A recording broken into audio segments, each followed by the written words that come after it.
बिस्मिल्लाहिर्रहमानिर्रहीम अस्सलातु वस्सलामु अलैका या सय्यदी या रसूलल्लाह व अला आलिका व सहाबिका या सय्यदी या हबीबल्लाह। अस्सलामु अलैकुम वरहमतुल्लाहि व बरकातुहू। नाज़रीन इकराम, इस्लामिक पॉइंट स्टूडियो के हसी प्रोग्राम बहर रमज़ान में एक मरतबा फिर आपका मेज़बान मोहम्मद तैयब हुसैन कादरी हाज़िर खिदमत है। जैसा कि आपको मालूम है कि आज रमज़ान मुबारक का 21वां रोज़ा है और अल्हम्दुलिल्लाह हम रमज़ान मुबारक के तीसरे अशरे में दाखिल हो चुके हैं।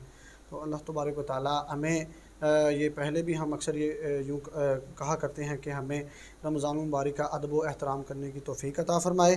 तो मेरे और आपके आका हज़रत मोहम्मद मुस्तफ़ा सल्लल्लाहु अलैहि वसल्लम ने इरशाद फरमाया कि जो शख्स रमज़ान में 10 दिन का एतकाफ़ करे, नवा साहब, जो शख्स रमज़ान मुबारक में 10 दिन का एतकाफ़ करे तो इसका ये अमल 2 हज और 2 उम्रों जैसा है। माशाअल्लाह, सुभान अल्लाह। तो आइए इसी के साथ आज के हमारे अफ्तार ट्रांसमिशन प्रोग्राम के मेहमानों को मैं तारुफ़ आपसे करवाता चलूँ। आज के मेरे पहले मेहमान माशाअल्लाह एक मरतबा फिर हमारे स्टूडियो में मौजूद हैं। मेरे मोहतरम जनाब कारिल कुर्रा हाफिज़ मोहम्मद हंज़ला मुस्तफ़ी साहब, मैं आपको एक मरतबा फिर अपने प्रोग्राम में खुशामदीद कहता हूँ। इन्हीं के साथ सरगोदा से आए हुए मेहमान मेरे मोहतरम जनाब मोहम्मद वकास अहमद सियालवी साहब, मैं आपको भी अपने प्रोग्राम में खुशामदीद कहता हूँ। और इन्हीं के साथ एक मरतबा फिर हमारे साथ मौजूद हैं हज़रत अल्लामा मौलाना हाफिज़ मोहम्मद मसूद अहमद सियालवी साहब, मैं आपको एक मरतबा फिर अपने प्रोग्राम में खुशामदीद कहता हूँ। तो आइए नाज़रीन, आज के प्रोग्राम का बाकायदा आगाज़ हम तिलावत कलाम पाक से करते हैं। तो मैं मुल्तमिस हूँ हाफिज़ साहब से कि वो आएँ और तिलावत कुरान पाक फरमाएँ। जी बिस्मिल्लाह। अऊज़ु बिल्लाहि मिनश शैतानिर रजीम। बिस्मिल्लाहिर रहमानिर रहीम।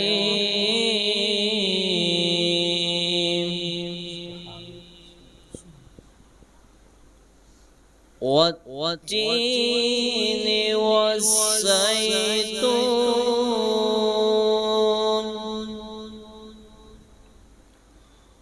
वतूर सीनीन वहाज़ल बलदिल अमीन।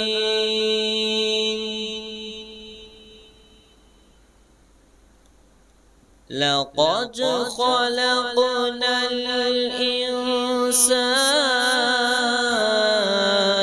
फ़ी अहसनि तक़वीम।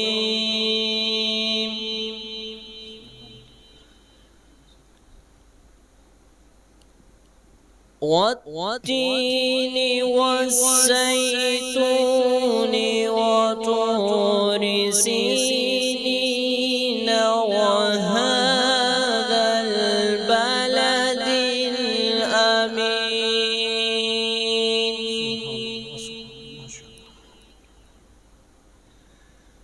लक़द ख़लक़नल इंसान फ़ी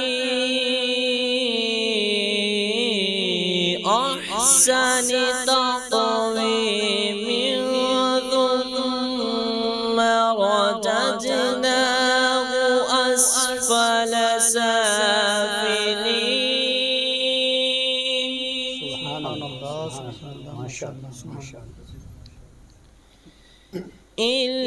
इल्लल्लज़ीन आमनू वअमिलुस्सॉलिहाति फलहुम अज्रुन गैरु ममनून।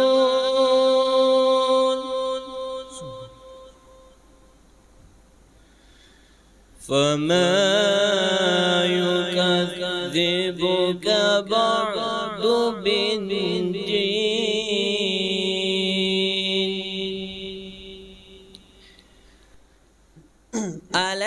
अलैहिस्सलाहु बिअहकमिल हाकिमीन।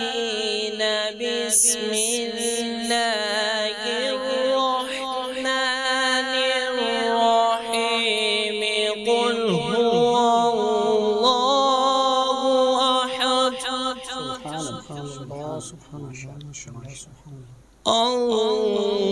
अल्लाहुस समद।